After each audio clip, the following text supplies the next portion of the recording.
got two niggas spoiling movies. Yeah. Brandon Collins, that's me. And Justin Brown for your movie needs.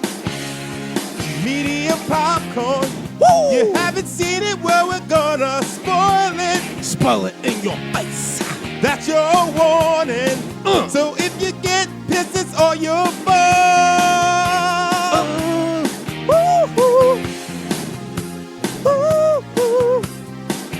This is how we do it. This is how we do it. It's medium popcorn. This is how we do it. Yeah. This is how we do it. Da da na na na na na. This is how we do it. It's Friday night. I don't know. Hey, everybody, it's medium popcorn. I knew I was gonna fuck it up with something, Brandon. No. Sometimes I see the look on your face where you're like, this could go somewhere. And I'm like, I'm gonna let Justin down. Yep. I'm gonna let him down again. I was hopeful, but then I realized this is Brandon Collins or Eddie Collins. Which one? This is Eddie Collins. It's always Eddie Collins. Okay. Until I say otherwise, this is Eddie Collins. And that's legally. I'm saying I am Eddie Collins. Putting that out there. And this, of course, you can hear the velvety voice of my co-host Justin Brown. We are Medium Popcorn. And we're about to spoil this movie by Emma Siegelman called Bottoms. It's been out for a while, though. It's on Amazon Prime, and it stars one of the hottest up-and-coming talents today, Ayo Edebiri, who is famous for the Bear, and she's just been every fucking where. And also Rachel Sennott, who has been in this movie called Shiva Baby, which was that's the way like I kind of learned about her, and most recently in The Idol, that terrible weekend show on Max. Yeah, it was fucking nuts. She shows her titties though. Those are some big weapons. Yeah. I saw him in this. I was just like, wait a second. I was like, how old is this girl? She's of age though. She's of age. She is. I actually saw a screening for what was it? Bodies. Yeah, I saw a screening of that in LA, and it was with her and the Michaela, the actress named Michaela, who's also in that industry show. And they were like sitting that street there. I'm like, oh, that's a cute little pair right there. Okay. But yeah, so this movie stars high schoolers PJ and Josie, who are incredibly unpopular. Basically because I guess they're lesbian virgins, which a lot of people just tease them about, including the administration. It's fucking weird. Yeah, wild. It's wild. I mean, there's a whole lot of wild things, which is I loved it. No-fly zone from any school. Well, that's what I love about this world. And like, I actually, I read the script by Rachel Sennott and Emma Siegelman, because I took some inspiration for it in regards to world building for like a script I wrote about my time in the Boy Scouts and stuff like that. Because they quickly set up this. I'm sorry. Touched. The Boy Scout story. I'm sorry. See, folks, Justin don't get to read on any of my stuff. That's why he's just just speculating what they're about. Yes. Brandon, you're telling your story. Story of a young boy in the Boy Scouts. Touched. All right. Well, we're getting beyond Justin's low-hanging fruit, and I'm going to talk about this plot. So what I love most about this movie is it does set up from the beginning how insane and absurd this world is. Oh, insane. Go on. Like it's like between a kid being in a fucking cage, like they don't address it at all. He's just in the corner of a classroom in a cage and just like acting wild, to like them basically the school is very competitive in their football. And so it's supposed to be like, making fun of that shit, that like the very serious like football environments and places like that. And like we're at a point where like it was like tragically violent in the past and stuff, and the way that the townspeople just talk is fucking crazy about it. And then of course we have Marshawn Lynch as Mr. G, the sex ed gym teacher, whatever the fuck he is, who just says the most wild shit ever. Well, no, wait, I don't think he's a gym teacher. I think he's just a teacher. Okay. I mean, it all works. They never really clarify his subject matter expertise. You but know he's what I mean? crazy. So I was listening to an interview, and Marshawn Lynch was talking about the fact is like he wanted to make this, he wanted to make this movie or be a part of this project because he holds a lot of regret the way that he reacted when his sister came out, and and because I guess he wasn't very supportive, at the time. He kind of felt a lot of shame because that, and also he was young. But then like as he grew older, he was just like, I really fucked up there. And he always felt that like he's like, he's like, I try to do everything to let her know that I support her and her partner because her sister got married and everything. He's like, I even planned her wedding. But he's just like, yeah, but like, he's like, I never really got over the fact is how I treated her when she first told me. So he's like, that's why this movie is like, I wanted to be a part of something that is, for the LGBTQ community, which is like, I was like, all right, so that's cool. This is kind of a passion project for him because this is not something you would think would be a passion project for anybody, but it's a good thing to hear. Yeah, I mean, it's his story, like his relationship, like Marshawn Lynch to the story is like, I appreciate him sharing that.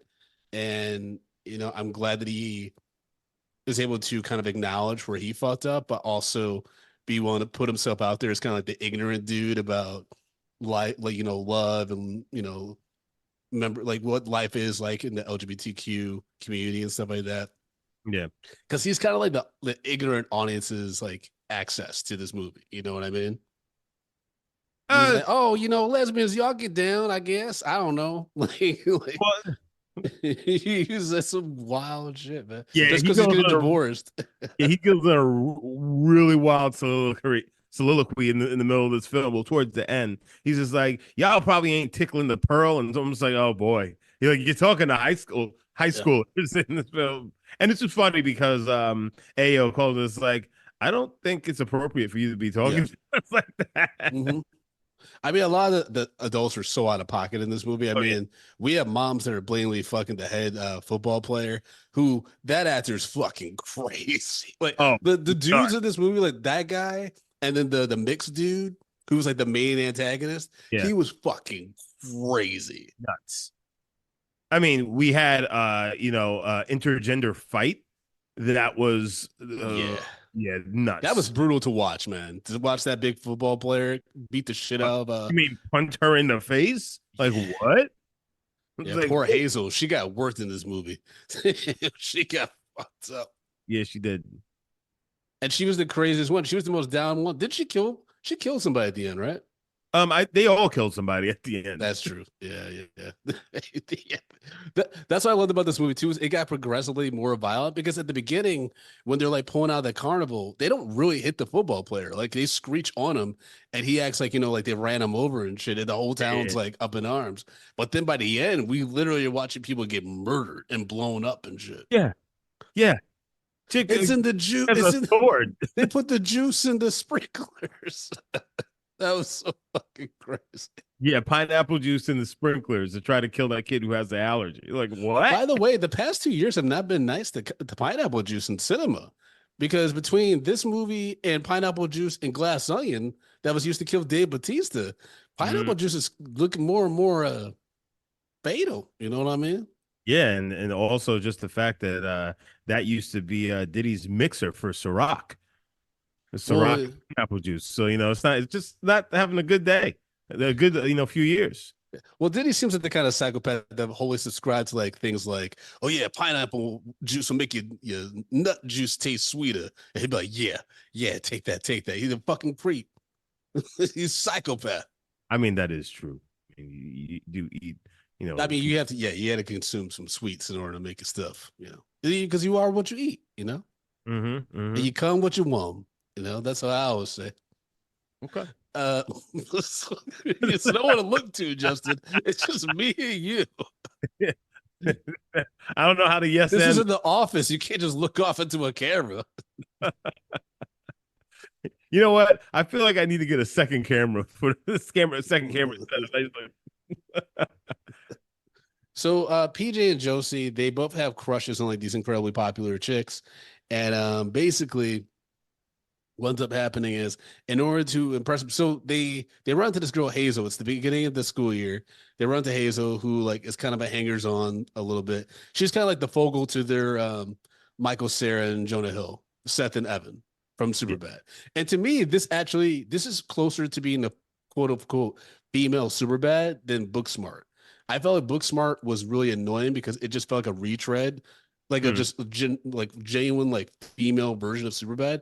Whereas this has a similar tone, but it's like, you get to see girls act fucking crazy and absurd and stuff without the baggage of being like, this is a direct, two-hander like Yeah. Superbad. It's just like, oh, this is just our lady super bad. You know what I'm saying? This like was its kind of its own thing. Yeah. Which is, again, if when it's more original, it kind of hits, Mm. a little bit better. Yeah, and that's not to say that this movie like isn't without its flaws. I definitely think that the pacing gets a little weird in times, but basically a rumor spreads about PJ and Josie going to juvie over the summer. And then they have this incident where this really aggressive football player is like antagonizing them. They threaten to run him over. They just stop short of like hitting him. He freaks out. The whole team and school freaks out. So then they basically become ostracized, but they're like, no, because they're gonna get expelled, right? Yeah. Which is crazy. And they're like, it was for a fight club. We're defending ourselves or whatever. And the guy's like, what? And so they basically start a sanction by the school fight club. Well, it was self-defense classes. Yes, but they're just beating the shit out of each other. This is nuts. It's just nuts. Yeah. Also, the Josie and PJ can get closer to the two chicks that they have huge crushes on. Yes. One of them is what's her name's daughter, Cindy Lauper, right? Yeah, Cindy Crawford. Cindy Crawford. Kaya Gerber. That's Cindy Crawford's daughter. That Lauper. That should be weird as fuck looking. Yeah. I was like, what? But You know what? It's funny because when I was watching, I was just like, she kind of looks like somebody. And it's like what you said. I was like, Cindy Crawford. That makes sense. Yeah, man. And then the other love interest is played by Havana Rose Liu. She plays Isabel, who Josie has a crush on, and it's Ao does a very like she does a thing where she is both very likable and weird and quirky, but also very vulnerable. Yeah. And that's a hard balance to hit. But it's like you always can kind of tell where her character's intentions are very quickly.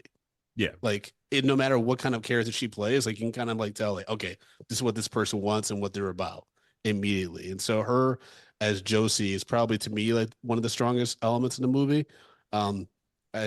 I wish we learned a little bit more about Josie and PJ. This is a movie. The reason why I also liken it to Superbad is because it's primarily focused on the kids, right? Like the main characters who are teenagers.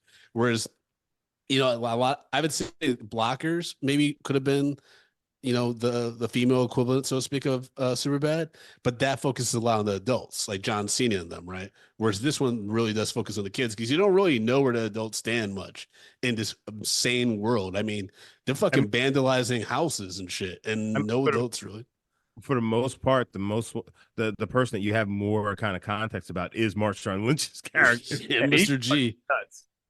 Yeah, and then you have fucking what was Punky Johnson's character, Rhodes, the crazy chick that lives outside in the trailer serving fucking milk or some shit. Yeah, along a fucking train track. Like what? That made me laugh so hard when I was like, "Is that Punky Johnson? Like, what the fuck?" It's like, and then she's like giving advice to Josie, like just I picked out as a lesbian. It was like, wait, is this what happens to lesbians in this world? Well, for me, I'm like, wait, is this like supposed to be her sister? No, it's just some crazy shit that she goes to for advice. It was very Simpsons-esque. You know what I mean? It was really wild. But I kind of loved it. She has a bushel of hair and the cat just on her shoulder. I mean, that's still, man, I love that episode. What's that? Is that the news station with the kids at the news? Oh, I have no idea. But I thought you were talking about the episode where Lisa like goes to interview like some woman who has a lot of cats, and the woman comes out just starts throwing cats at her, and then like throughout the episode when she's trying to do news stories, the woman just shows up throwing cats. Ah! No, Uh, I mean I've seen her in other episodes. She's a recurring character. oh yeah, I mean this is Simpsons. They've done what fucking 50 seasons, Yeah, well, of course. or You're gonna you know, not I don't know, but it's like they're like in the almost 1,000 episodes, right? They're okay. getting there. They don't have more than 1,000 episodes. No, but they're getting really close. Though I think Huh. I wouldn't be surprised. If that's what episode are they on to. Like now, I'm gonna like lose my mind. Here you go. Here you go. Here you goes, guys. Pay attention. Are there? Because you know, I think it's 768. Oh wow. But damn, that's gonna be like if they do what 20 episodes a season. Damn, yeah, they're not gonna make it to 1,000. They would literally they'd just be using AI to keep the show going at that point. That would be like 20 mid 2030s for them to get to 1,000 at that pace. I mean, why wouldn't you think that they could do that? That's insane. Because they've already gone for what, almost 40 years. Yeah, I mean, if there's a show that they can immediately replicate using AI, it's definitely The Simpsons. Yeah, true. True. There's just so much. I mean, dude, it's like literally I don't even think they would have servers for AI to consume all the Simpsons data. No, just dedicated to The Simpsons. Yeah, true. But then it's like crazy because Hank area does like 60% of all the voices, so it's just like they just gotta emulate that nigga. Anyways, um, so Bottoms is just like immediately starts off absurd, but then it becomes more and more violent as the girls start getting deeper into the Fight Club thing, and they can kind of tell that PJ and Josie were bullshitting about their juvie stuff. I never really bought that they all genuinely were like, oh my god, they know how to fight and stuff. I think after the first when she kicks her in the vagina, you'd be like, oh, this may not be on the up and up. Well, I mean, like she punches her in the face. AO's character punches PJ or Rachel Sano. Yeah. So she punches her in the face and she comes up and her nose just like completely bloody and she has this wild look in her eyes. Yeah. Well, I mean, and that's the thing with Rachel Sanat. Mm-hmm. So she's very good at playing completely unhinged. Oh yeah, she's great at that, and like frantic, like energy. Yeah, she's interesting. She's an interesting character. I wonder what her range is outside of that, because everything I've seen her in kind of just is that, whereas AO has a little bit more versatility. So I'm curious to see. I mean, they're both close friends in real life, so I'm interested to see like where their careers go. I think they have great chemistry. But yeah, she was fucked. They both had their own moments of like just acting completely crazy. Like when what did Josie say when she was nervous about it's in the trivia that Lluvia found. Yeah, when Josie is telling PJ about what her life's going to end up being, marrying Bartholomew, getting pregnant, and he'll become a pastor. They'll have a son. It was all improvised by her. But like, because she's like, I'm gay, so I'm gonna marry this man, and then like, but he's secretly gay and he's sleeping with somebody in the congregation. Like what? She's like, this is gonna be my life. And we were just like, that's how we like. That was like one of the first scenes. Yeah. It's funny because Rachel Sanat, I felt like she gives very Broad City vibes, like Alana Glazer. Like she's like. Is like that's kind of like the type that she plays. But they like made a lot of sketches like that, I think. Because when I saw this at Alamo Draft House when it first came out, they did a pre-show shit, and they had sketches with Josie and Rachel, with AO and Rachel, when they were doing quirky shit like you would see on Broad City. Yeah, very much so. He definitely got the vibe. Yeah. Apparently, I didn't repeat this, but apparently when Josie's talking to the Fight Club about her fake juvie experience, she's actually just recounting the plot of the Hunger Games. I feel like I maybe knew that the first time I saw it, but I completely missed it the second time. And now saw it in UVR producers trivia. I'm like, oh, that's hilarious.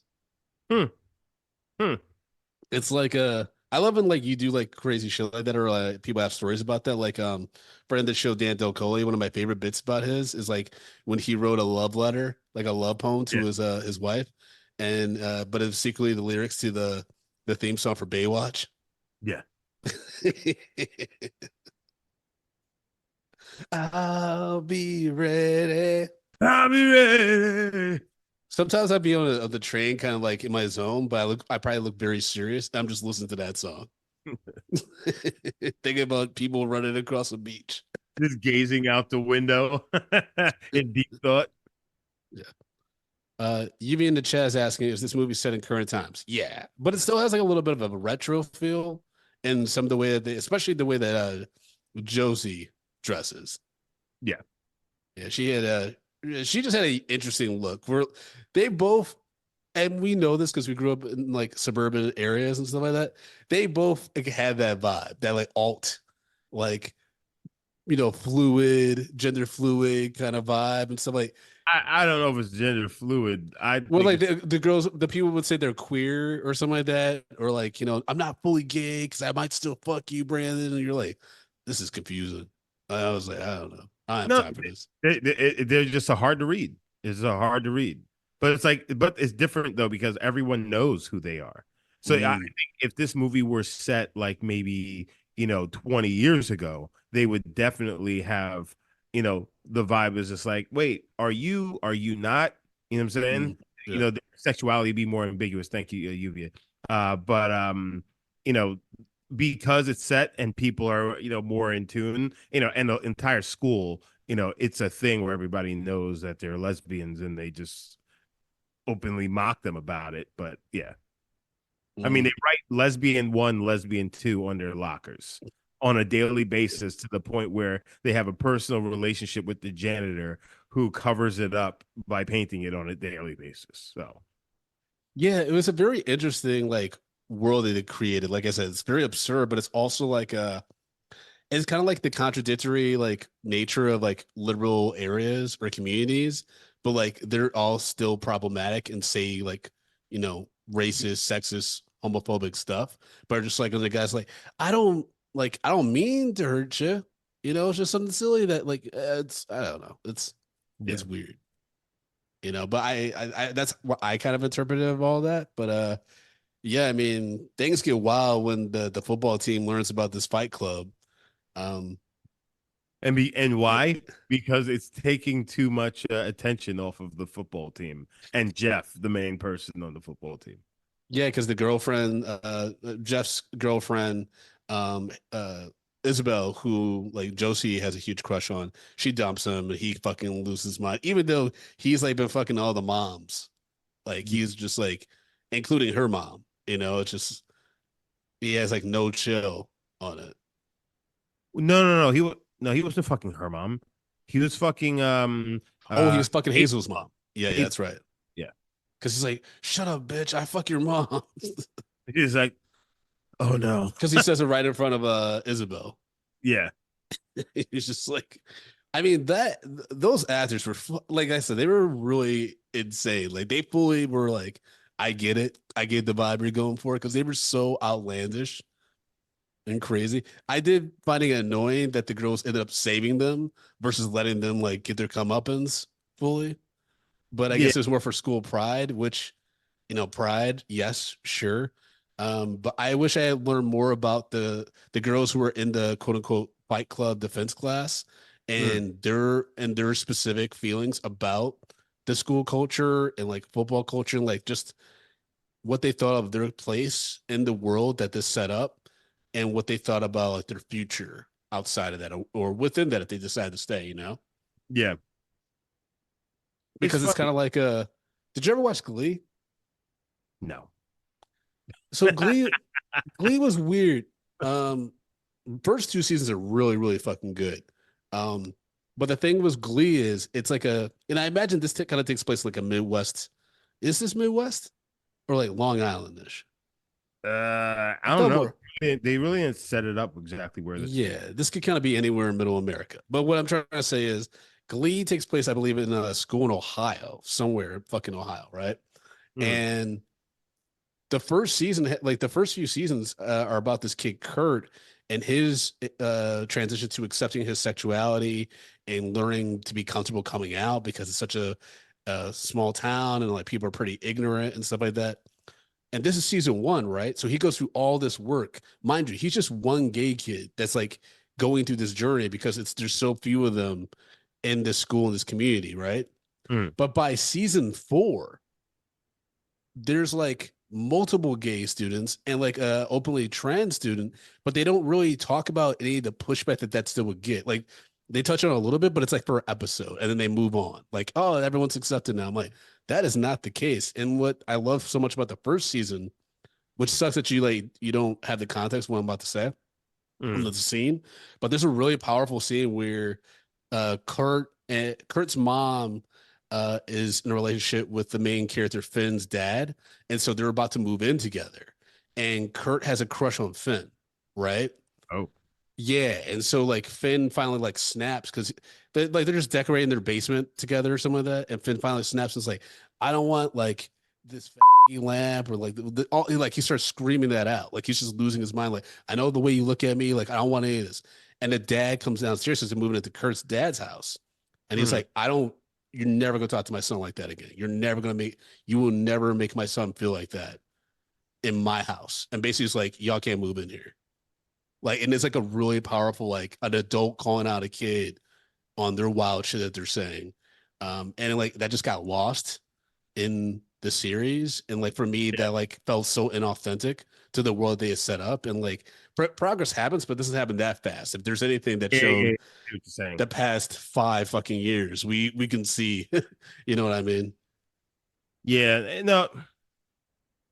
Yeah, I mean, I think that, when things like that happen, you kind of just have to let it, because you're living, because that's real emotion. Because like if, God forbid, somebody said something, wild like that to one of my kids, that's, yeah, that's more important than any relationship that you're in, or friendship that you have, so like, but at the same time, we also know people that, oh, not, I'm saying we know people, but there's a lot of people out there that wouldn't do anything.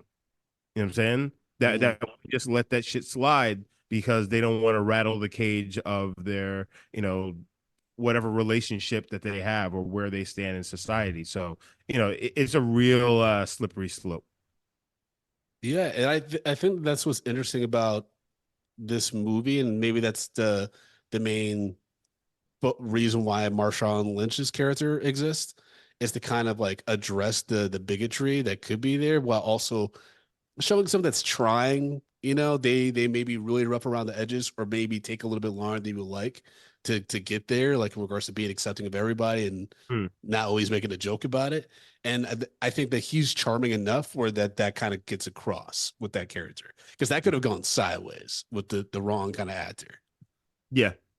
Yeah, and like you said, it's like because it's Marshawn Lynch and just like who he is as a person, it really lends that to being just like, it's a beast mode. So I wasn't really familiar with him too much before I saw this movie. Really? Yeah. Like, what's he most notable for?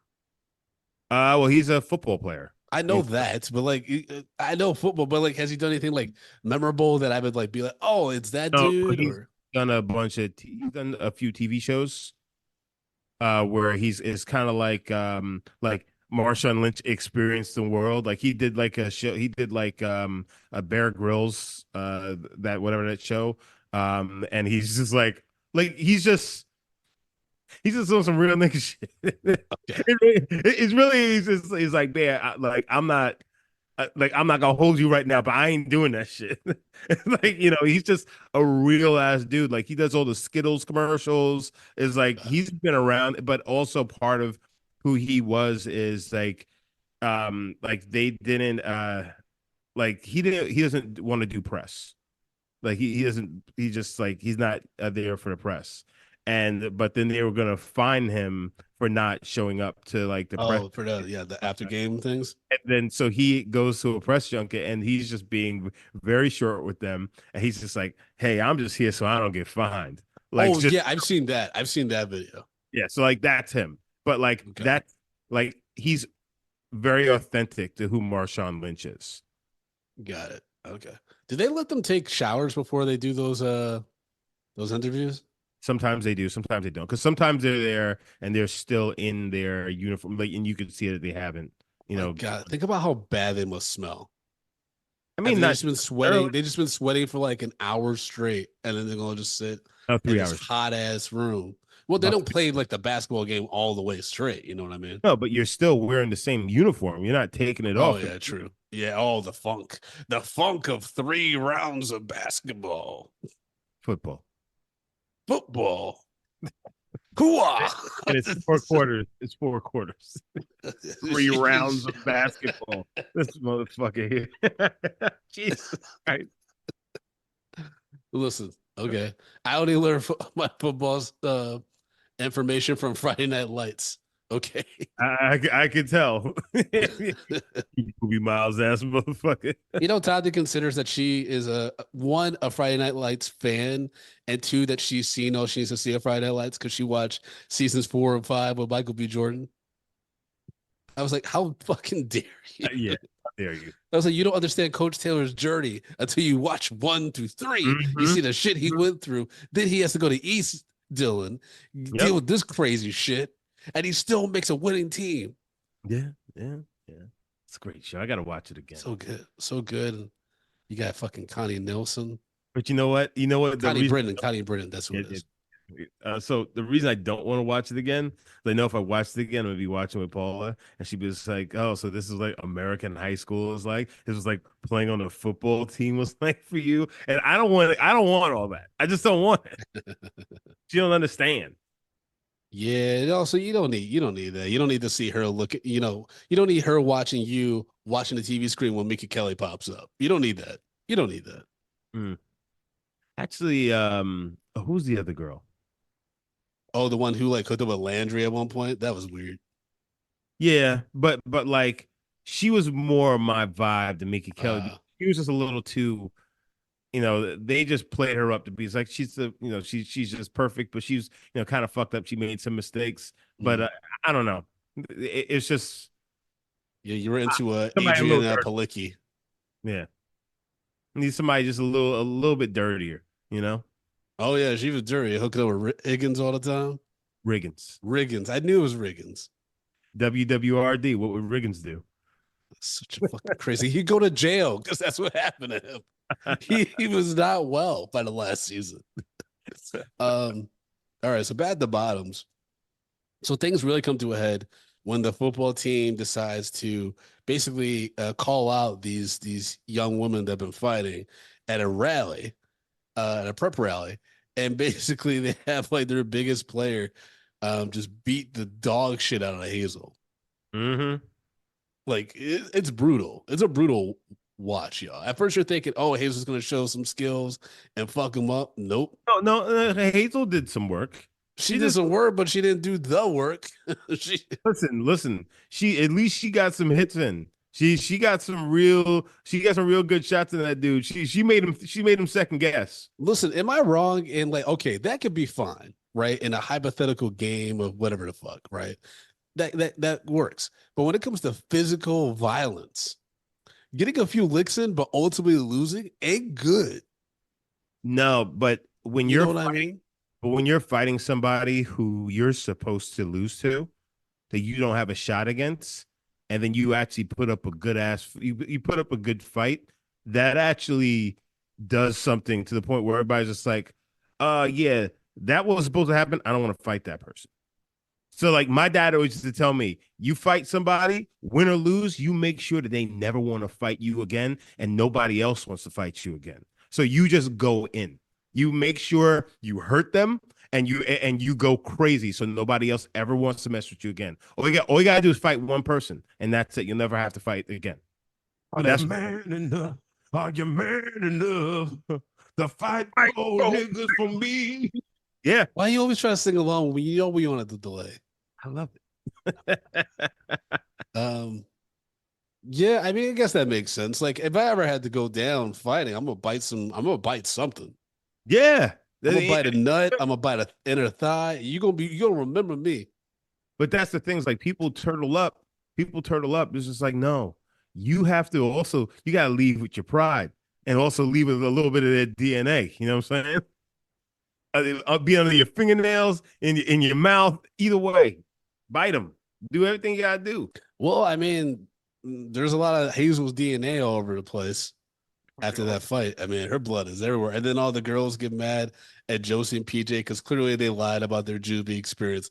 Duh. And then they find out that also that PJ and Josie just created the team so they could hook up with Isabel and Brittany, basically. Yep. And at this point, Isabel and Josie are hooking up. Yeah, well, they just hooked up for the first time. Yeah. Which is Josie's no longer a lesbian virgin. Well, I understand, baby. I kept that shit to myself. When I lost my virginity, like I wasn't like boisterous like some of these dudes where I was like, always like, fuck, you didn't actually have sex. You know what I mean? In high school. Yeah, so it's funny because there was this dude, and he was always bragging about. I remember looking at him was like, nigga, you ain't had no. Mm-hmm. Everything about him is like, yo, bro, I can tell you lying. And then what really got me is when my man was just like, yeah, I don't masturbate. And I was looking at him and was like, yeah, nigga. That's how I know you never had sex. Because once you got it, you're masturbating even more. Yeah, it was I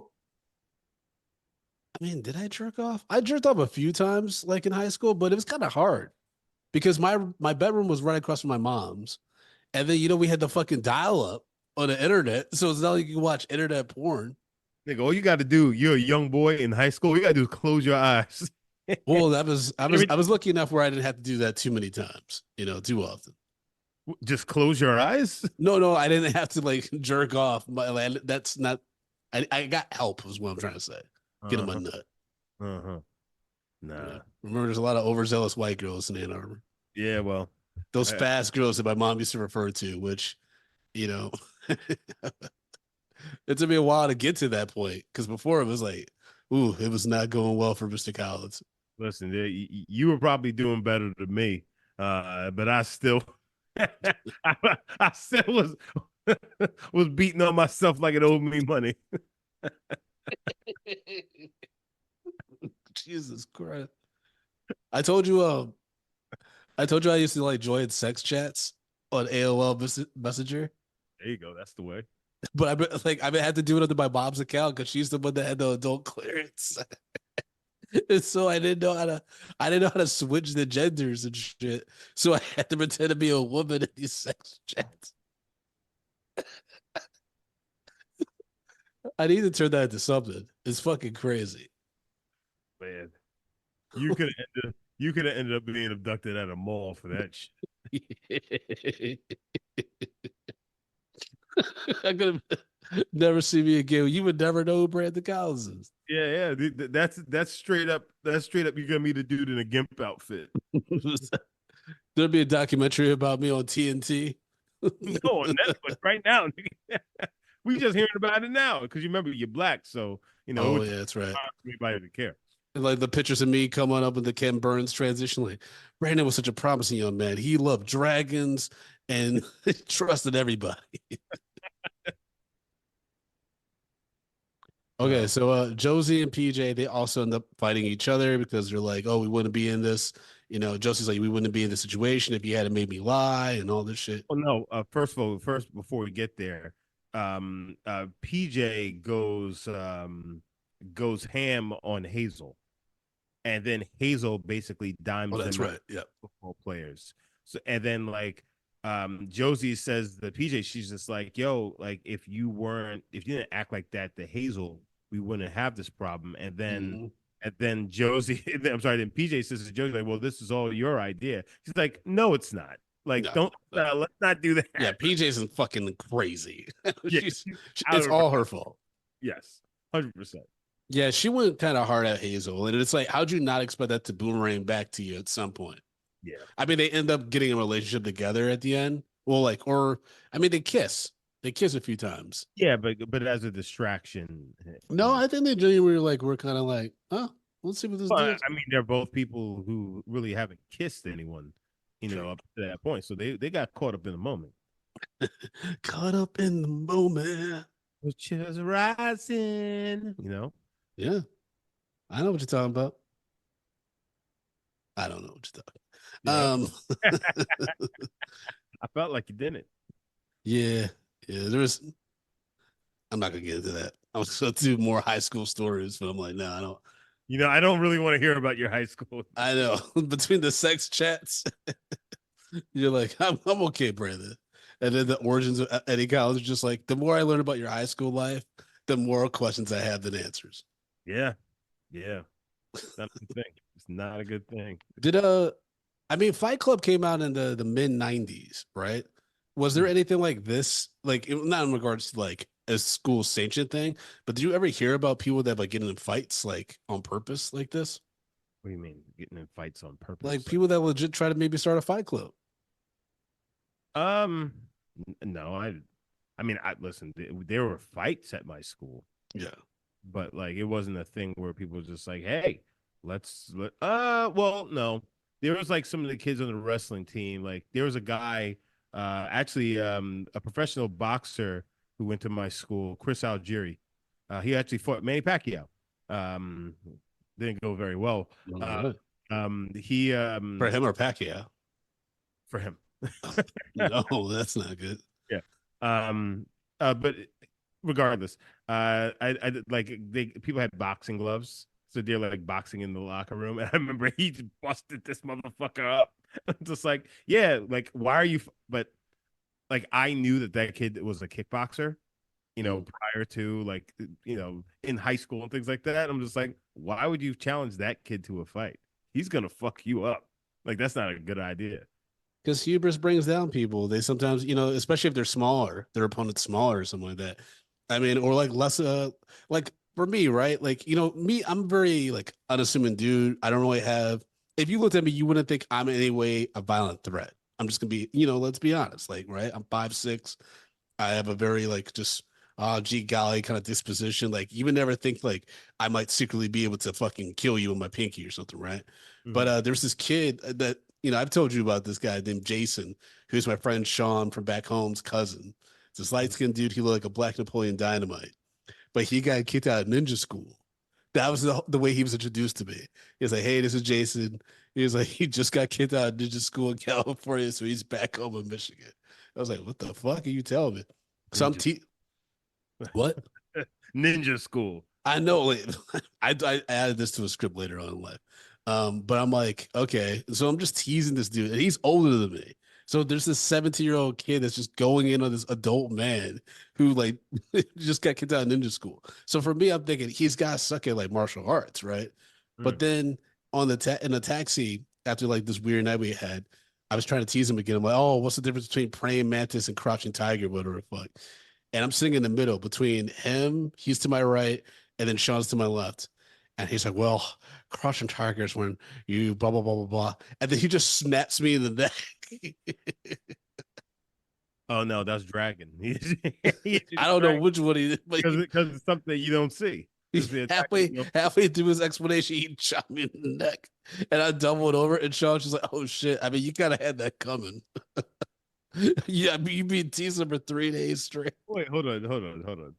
You just said, like I'm not I'm very unassuming, and then you just tell a story about how you got chopped in the neck by this weird Napoleon Dynamite dude, which is just like, nah, you are just exactly what we all thought you were. I'm like broken the bear. I'm like, hey, what's this? I'm the kind of dude who I'm Macaulay Culkin and My Girl. I'm like, I'm gonna go see what that beehive's about, even though I'm allergic to bees. Like Brandon, like the way you set up that story is just like, oh yeah, then like he tried to snap me in the neck and I caught his hand. Oh no, no, he fucked me up. No, he fucked me up. Because I didn't think he would. I didn't think he could. And then this dude just chopped me in the neck. But like to Lluvia says in the chat, but okay, but what the hell is ninja school? That's the real question. I asked that several times, and I kid you not. And maybe we gotta get my boy Sean on this episode on this podcast at one point to ask him more questions about Jason, who I found on Facebook. That nigga's plumb crazy Of and course. full MAGA now. Like he's not well. But the response I would get was is where he was learning to become a ninja. And I'm like, that still doesn't answer my question. Because do ninjas even make money? Like, it's the three ninja question. How much does a ninja make? Listen, this sounds like this nigga was straight Cobra Kai. It's fucking crazy, dude. He was just in a Also, crazy, insane school where they were fucking really just hurting each other. yeah. He's like, The idea of Cobra Kai to me still is like it's so insane. I'm glad they're actually wrapping it up because the more I think about it, the more I'm like, there's no way in society that a fucking dojo corporation called Cobra Kai is going to like take the country by storm and just create these fucking super soldiers just beating the shit out of each other in high schools. no, super soldier children. Children. So fucking crazy. Anyways, but maybe that's what like prepared us for something like Bottoms, because there is an alternate world where Bottoms could have been an incredibly controversial movie. How so? You know what I mean? Like I think there's a world where if we hadn't seen the teens from Cobra Kai or what's some other movies that like had teenagers fighting. Nothing immediately comes to mind besides Cobra Kai because that got pretty fucking vicious in season 2. I think that like allowed audiences to That got broken. yeah, but I think that allowed audiences to see high school students engaging in really violent behavior. Because you know, think back to 1999, Columbine stuff like that. They were cutting school teenage violence out of everything. True. You know, like when there's big like things like moments like that or something, they take weapons out of franchises like they did with Turtles. You know, they water down or they change the plots to not reflect high school violence and stuff like that. And I think, you know, with school shootings, that ebbs and flows constantly in culture. And so I think that this movie just kind of hit a point where it was able to kind of slide in without any real controversy. Because I do think that there's an alternate world where, let's say, like even like a few years from now, I can see a world where a movie like Bottoms would be considered very controversial. Yeah. Especially if we continue reverting back in like in regards to acceptance of LGBTQ people and like, you know, being like we get into the point level of like what is it, disenchantment? No, not disenchantment. I don't know what I'm trying to say. Though it's like when you're so numb to something. So I think actually it's just the LGBTQ themes which are going to make people which is going to would make this controversial as opposed because the violence, you know, we're so prone to violence in so many forms of media. I mean, even reality TV is just like we're looking forward to two people, like somebody lost their shit and throws the glass in somebody's face or something like that. Desensitized, as you were saying. Thank you. Okay, thank you. Yeah. So you know, so I think like the violence wouldn't be it. It would actually just be, you know, these quote unquote adult themes making it into these young minds, you know, that are being perverted, you know, with these themes, which is just a nutty thing to say because, you know, kids are far more you know, forward minded on a lot of or just advanced on a lot of different subjects than they've ever been before. Oh, for sure. Yeah. They're not surprised. No. I mean, this movie that might surprise them with like, you know, tradition of a high school trying to kill the other team, a player on the other team. Yeah, that's a fucking wild. He took it literally. I mean, but that's there are really stupid traditions though that like some towns have. You know what I mean? They're just really crazy. Not to the point where like it like sanctions murder, a la the purge, but like, you know, weird rivalries where there's always a prank pulled or some shit like that. Yeah. You know, but basically they discover PJ and Josie discover that the opposing high school during their huge homecoming game is going to, try to kill somebody on their They've team. done it in the past. Yeah, so then they take it upon themselves basically to try to protect the football team.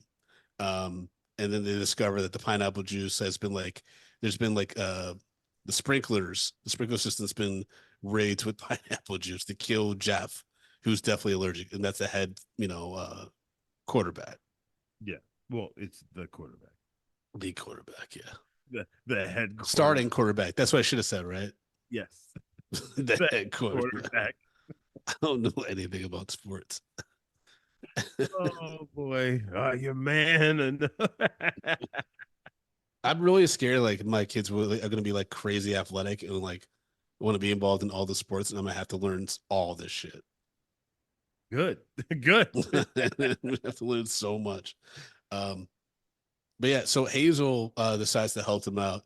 She fucking blows up a tree, but that doesn't come until the very end after the fighting. And then the girls from the fight club, basically, when all chaos breaks out during the game, they just start beating the shit out of the opposing team. And they have this crazy melee where like they're literally carrying members, like Jeff and them on their shoulders and shit to safety. Yeah, that was fucking nuts. And then the audience is just like, what the fuck is that? Yeah, they're just sitting there like, which like you imagine that they would be watching these kids be brutalized on a field. Yeah. And then they start cheering because their team won, essentially, because the other team is dead. Yeah. Somebody got impaled on a broadsword. Like that what? was crazy. I mean, Hazel did that. She's fucking.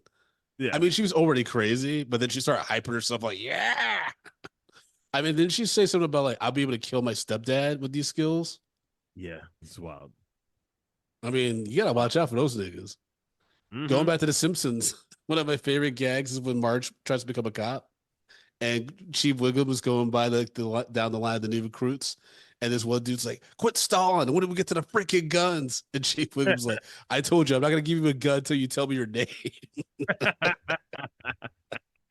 Like people tell you, like show you who they are immediately. You tell me your name. It's fucking crazy. But yeah, like Hazel, I mean, she was saying some wild shit where they were like, we gotta watch out for her. But I mean, I wish I had learned, like I said, more about the other characters and why being able to defend themselves and why that was so important, and also how that fits into like this absurd culture world in this school and then beyond that. You know what I mean? Yeah. But I get it. I mean, it's a tight hour and a half, so maybe they were just like, those are the main focus, characters to focus on. It's Josie and PJ's journey, but I think it would have just made things a little bit more well-rounded and fuller, especially for the third act when they all come together. Like that felt it felt like there was a scene or two missing from that. It should have been like it felt like a forced version of like the Mighty Ducks opening in Mighty Ducks 2 when they all come back together, but without like just skating. I wish that would have been great. But it's just like, well, they have some history, but I don't know if they have that kind of history where they immediately be like, I'm gonna drop everything I'm doing and like go into this fight for my life kind of situation. Yeah. On behalf of these guys that all they do is terrorize us. And some of them are the reasons why we took this self-defense class in the first place. Yeah. It was just kind of like, that's a little sloppy there. Oh no, they also said that they need to protect themselves from that other school. And it's like, hey, it's go time right now because they're literally about to do this thing.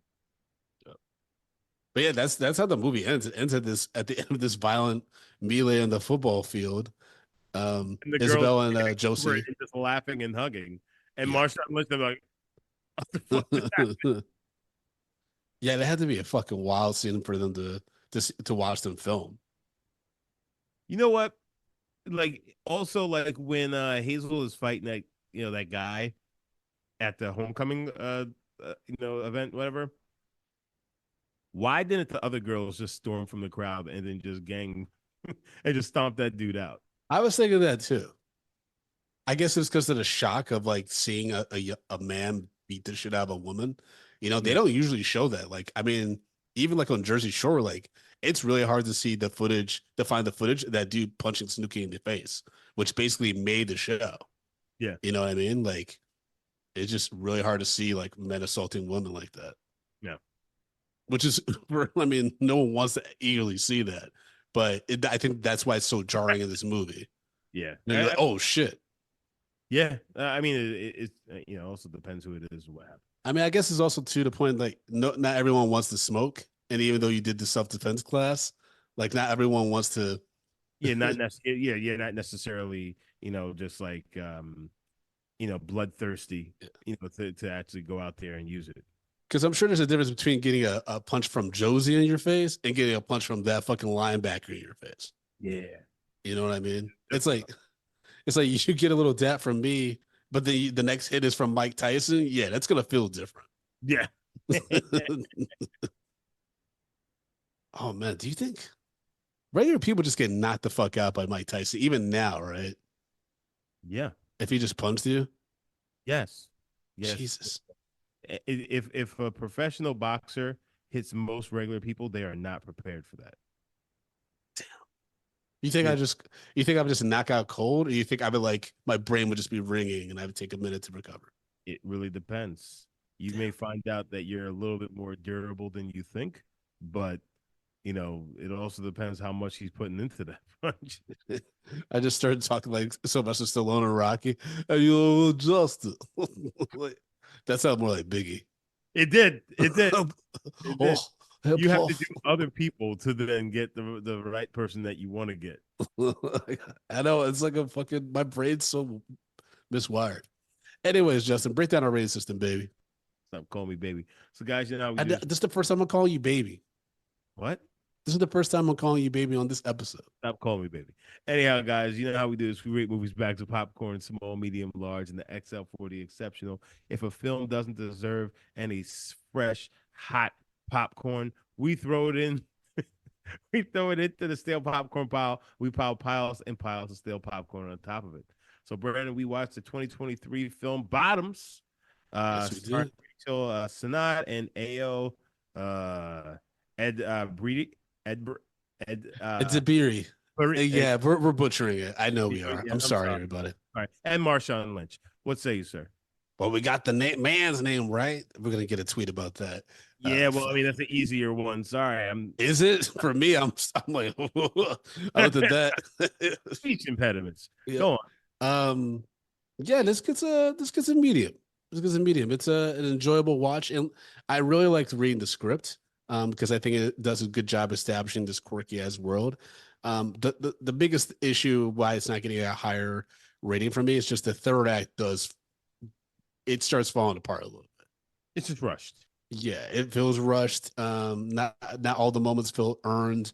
But it's still entertaining. It's just that I wish that it was a little bit cleaner and just and fit the good pacing that had gone up until that point where we get that crazy ass road scare there by Punkin Johnson. That just feels like it comes out of nowhere to give a lot of exposition and just say random shit about older generations in this community that are also gay who were dealt with that. It was just wild. Yeah, medium, still enjoyable. What about you, Justin? I'm actually with you. I'm gonna give it a medium. I just think, and to the point that you made, I think we needed a little bit more with some of the other characters, other, young ladies that were a part of this fight club or self-defense class. Because I guess what the movie is missing is like, like that tender moment that really, brings a little bit of levity to this, kind of, comedic film. You know what I'm saying? Yeah.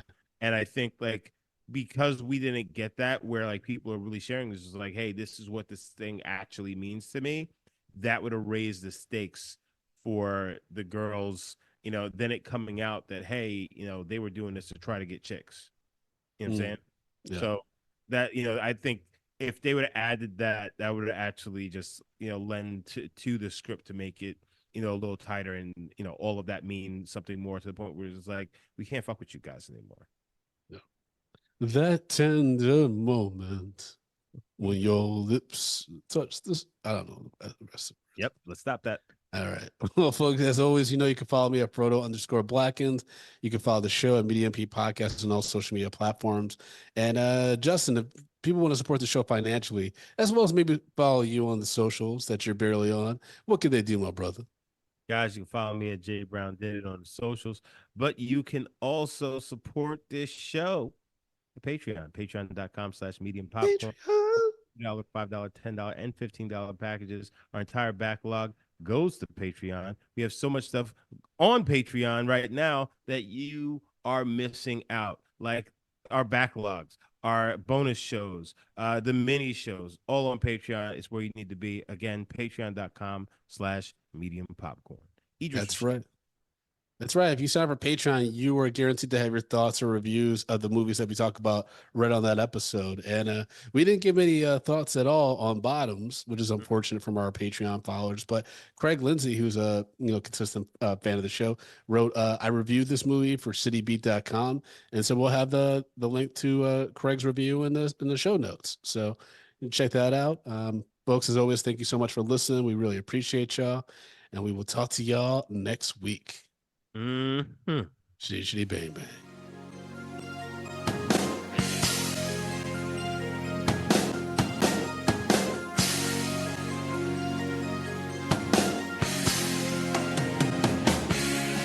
Medium popcorn. We are two niggas spoiling movies. Yeah. Brandon Collins, that's me, and Justin Brown for your movie needs. Medium popcorn. Woo! You haven't seen it, well, we're gonna spoil it. Spoil it in your face. That's your warning.